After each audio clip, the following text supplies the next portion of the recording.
Hello everyone, welcome to my channel. Today my topic of discussion is English grammar for মাধ্যমিক examination. মাধ্যমিক পরীক্ষায় English grammar কি ধরনের আসে, কোনগুলো করলে আমরা কমন পাওয়ার একটা আশা রাখতে পারি এবং গ্রামার বইতে যে সিলেবাস আছে সেটা অনেক বড়, অনেক ভাস্ট সিলেবাস। এর মধ্যে ঠিক কোনগুলো করে গেলে, কোন গ্রামার প্র্যাকটিসগুলো করে গেলে মাধ্যমিক পরীক্ষায় কমন পাওয়া যেতে পারে। শুধুমাত্র এই 2024 সালের যে মাধ্যমিক ইংলিশ পরীক্ষা, আমি এর কথা বলছি না, যে কোনো ইংলিশ পরীক্ষায়, মাধ্যমিকের যে কোনো ইংলিশ পরীক্ষায় যতদিন পর্যন্ত এই সিলেবাস চলছে, এই সিলেবাস অনুযায়ী যে কোনো মাধ্যমিক পরীক্ষায় ইংলিশে কিভাবে গ্রামার কমন পাওয়া যায় বা কোনগুলো করলে সেই ধরনের আসে, সেই নিয়ে আজ আমার ভিডিও। আমি এখানে পাওয়ার পয়েন্ট স্লাইডসের মাধ্যমে বেশ কিছু টপিকের উপর প্রশ্ন এবং উত্তর দেখিয়েছি, যেমন বিভিন্ন প্র্যাকটিস বই, টেস্ট পেপার এবং আমার নিজস্ব কিছু প্র্যাকটিস ম্যাটেরিয়াল, সব কিছু সমস্ত প্র্যাকটিস ম্যাটেরিয়ালগুলোকে এক জায়গায় করে এর আনসার আমি দিয়ে দিয়েছি।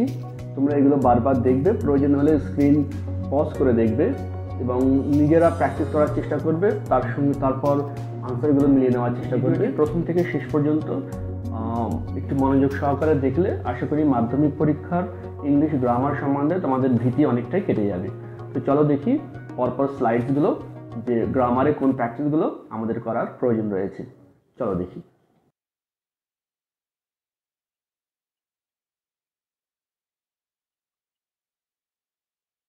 মাধ্যমিক পরীক্ষায় ইংলিশ গ্রামারে যেগুলো আসে তার মধ্যে সর্বপ্রথম সবচেয়ে ইম্পর্টেন্ট আর্টিকেল অ্যান্ড প্রিপোজিশন। এই আর্টিকেল প্রিপোজিশন প্রত্যেক বছরই আসে এবং গ্রামারের মধ্যে কি কি থাকবে যদি বলতে হয়, তো সবার প্রথমে আর্টিকেল এবং প্রিপোজিশনের নাম নিতে হয়। নেক্সট রয়েছে ফ্রেজাল ভার্ব, একে গ্রুপ ভার্বও বলা হয়। তারপর ট্রান্সফরমেশন, ট্রান্সফরমেশনের মধ্যে ভয়েস চেঞ্জ থাকে, ন্যারেশন চেঞ্জ থাকে, এই দুটো মাস্ট সবসময় থাকে। এছাড়া কিছু জিনিস রোটেট করে আসতে থাকে বিভিন্ন বছর। কোনো বছরের ডিগ্রি অফ কম্প্যারিজন আসে, কোনো বছরে নেগেটিভ অ্যাফার্মেটিভ আসে, আবার যেমন ক্লজ, সিম্পল, কমপ্লেক্স, কম্পাউন্ড, এগুলো আসতে থাকে। যাই হোক, সবার আগে আমরা আলোচনা করবো আর্টিকেল। আমরা জানি তিনটে আর্টিকেল, এ অ্যান্ড দা, এবং প্রিপোজিশন যে চার্ট তোমরা দেখতে পাচ্ছ, এই প্রিপোজিশন গুলো সাধারণত থাকে। এছাড়া অ্যাপ্রোপ্রিয়েট প্রিপোজিশন বলে আরো এক ধরনের প্রিপোজিশন আছে। তো দুরকম মিলিয়ে অ্যাপ্রোপ্রিয়েট প্রিপোজিশন, নর্মাল প্রিপোজিশন এবং আর্টিকেল, এইগুলো মিলিয়ে একটা আমাদের কোয়েশ্চেন থাকবে আর্টিকেল প্রিপোজিশনের উপর। যেমন তোমরা দেখতে পাচ্ছ স্ক্রিনে, কোয়েশ্চেনটা রয়েছে যে fill in the blanks with appropriate articles and preposition. সঠিক আর্টিকেল এবং প্রিপোজিশন দিয়ে ফিল ইন দ্য ব্ল্যাঙ্কস করতে হবে। হি arrived at his cousins house in the evening. তাহলে আনসারটা হওয়া উচিত কি, যে ইন দ্য ইভিনিং। তোমরা এইভাবে নিজেরা সলভ করার চেষ্টা করবে কোশ্চেনগুলো দেখে, এবং নিজেরা সলভ করার পর একবার ম্যাচ করে নেবে। এই যে ইয়েলো বক্সে আনসারগুলো আমি দিয়ে দিয়েছি, আনসারগুলোর সঙ্গে ম্যাচ করে নেবে। এইভাবে তোমরা সমস্ত এক্সারসাইজগুলো দেখতে থাকবে, পরপর দেখতে থাকবে, এবং যেখানে তোমাদের মনে হবে একটু ডাউট হচ্ছে সেখানে ইয়েলো বক্সের সঙ্গে ম্যাচ করবে। বাকি এক্সারসাইজগুলো আমি পরপর স্ক্রিনে আনছি, তোমরা লক্ষ্য রাখবে, এবং যেখানে প্রয়োজন মনে হবে তোমরা স্ক্রিন পজ করে দেখতে থাকবে।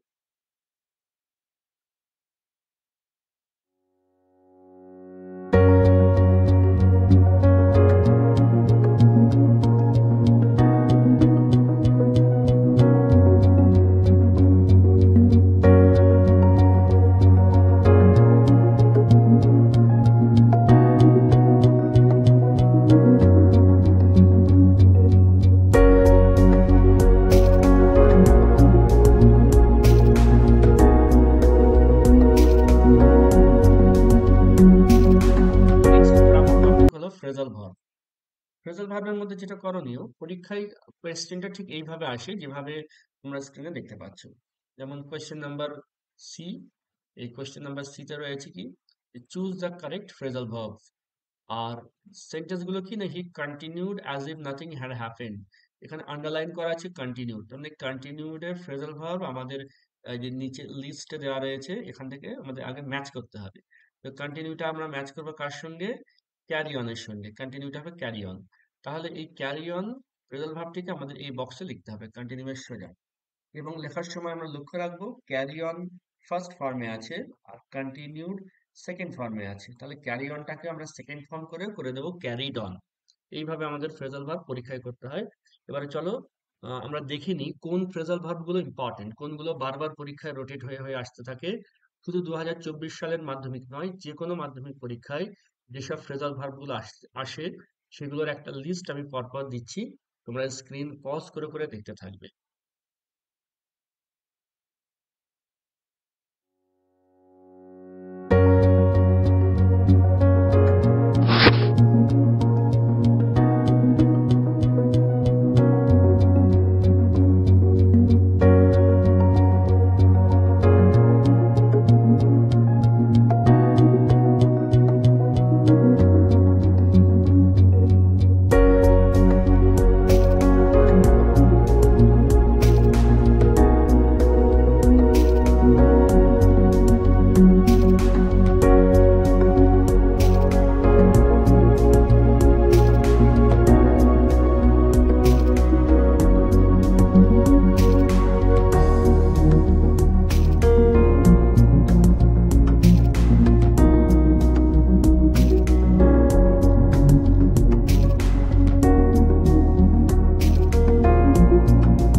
যে ধরনের আসে তার বেশ কিছু এক্সাম্পল আমি করে এবং সেই এক্সাম্পল গুলো দিয়ে এক্সারসাইজ গুলো দিয়ে তার সঙ্গে আমি আনসার গুলো লিখে দিয়েছি। তোমরা এগুলো বারবার দেখতে থাকবে, পজ করে দেখবে এবং এই ধরনের যে আসে এগুলো তোমরা বেশি প্র্যাকটিস করবে।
এরপর সাম আদার ট্রান্সফরমেশন, কিছু অন্য রকমের ট্রান্সফরমেশন আসে, যেমন use of T double O T single.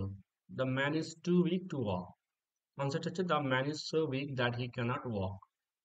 তো এই প্রশ্নের এই উত্তর, কিন্তু পরীক্ষায় প্রশ্নটাকে ঘুরিয়ে ফিরিয়ে নানান রকম ভাবে দেওয়া যেতে পারে বা দেওয়া থাকে, যেমন turn it into complex sentence. এই টি ডবল ও টি সিঙ্গুলারটাকে যদি আমরা সো দ্যাট দিয়ে করে দিই, তাহলে এটা কমপ্লেক্স হয়ে যাবে। আবার এখানে হচ্ছে ওমিট টু, এই ওমিট মানে তুলে দাও, বাদ দিয়ে দাও। এই টু কথাটাকে বাদ দিতে বলা হচ্ছে, তার মানে সো দ্যাট দিয়ে করলে টুটা বাদ হয়ে যাচ্ছে।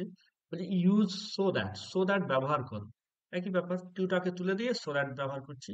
এবং turn it into negative sentence, যদি সেন্টেন্সটাকে সো দ্যাট দিয়ে লিখি তাহলে এখানে একটাই ক্যানট চলে আসছে। এই ক্যানটটা নেগেটিভ। তাহলে কোশ্চেনটা ঘুরিয়ে ফিরিয়ে নানান ভাবে আসতে পারে। তোমরা মাথায় রাখবে যে এখানে আসলে চাওয়া হচ্ছে যদি টু টু দিয়ে থাকে কোয়েশ্চেনটা, তোমরা সেটাকে আহ, নিঃসন্দেহে সো দ্যাট দিয়ে করবে।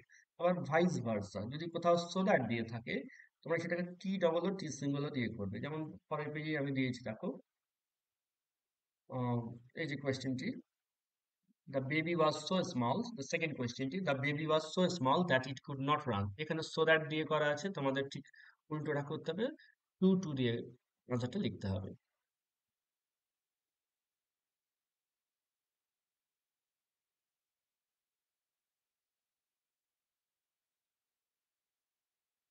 নেক্সট, as soon as এবং no sooner, যেমন টি ডবল ও টি সিঙ্গল ও তার সঙ্গে সো দ্যাট, ঠিক সেরকমই as soon as এর সঙ্গে no sooner। কোয়েশ্চেনে যদি থাকে as soon as, তোমরা আনসারটা লিখবে no sooner এর এই রুলস ব্যবহার করে। আবার ভাইস ভার্সা, যদি no sooner থাকে as soon as ব্যবহার করবে। কোয়েশ্চেনটা নানান রকম ভাবে আসতে পারে, যেমন আমি এখানে উল্লেখ করেছি, যেমন turn it into compound, omit as soon as, তারপর use no sooner than, turn it into negative sentence. যাই থাক, তোমরা কোয়েশ্চেন বুঝতে পারো আর না পারো, এটা মাথায় রাখবে, অ্যাজ সুন অ্যাজ দিয়ে থাকলে সেটাকে নো সুনার দিয়ে লিখবে, এবং নো সুনার দিয়ে থাকলে সেটাকে অ্যাজ সুন অ্যাজ দিয়ে করবে, তাহলে উত্তরটা সঠিক হবে। অনেক সময় কোয়েশ্চেন বুঝতে না পারার ফলে সঠিক উত্তর জেনেও তোমরা লিখতে পারো না, তার যাতে সেটা না হয় সেই জন্য এই নিয়মটা তোমরা ফলো করবে।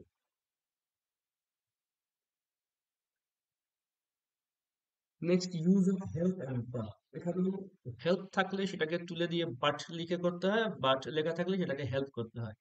এক্সাম্পল রয়েছে, এখান থেকে তোমরা দেখে নেবে।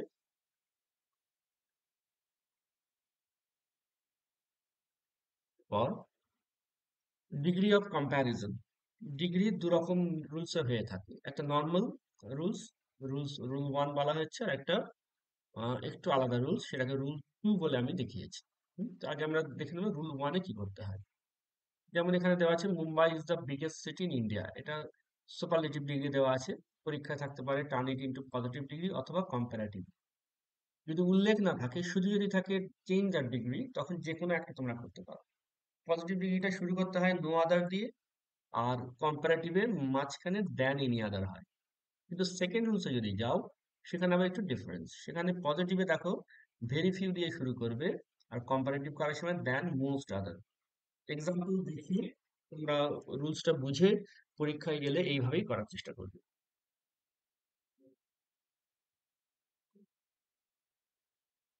আশা করি ভিডিওটা কাজে আসবে। আহ, পরীক্ষার জন্য যে তোমরা গ্রামার প্র্যাকটিস করছো, বিভিন্ন বই থেকে প্র্যাকটিস করছো যেমন করো, এবং এই যেগুলো আমি এতে দিলাম এই ধরনের আসে, এই ধরনের গুলো বেশি করে প্র্যাকটিস করো, যাতে পরীক্ষায় ভালোভাবে গ্রামারের আনসার ভালো করে দিতে পারো। আজ এতটাই। পরীক্ষার জন্য ভালোভাবে প্রস্তুতি নাও। ভালো থেকো।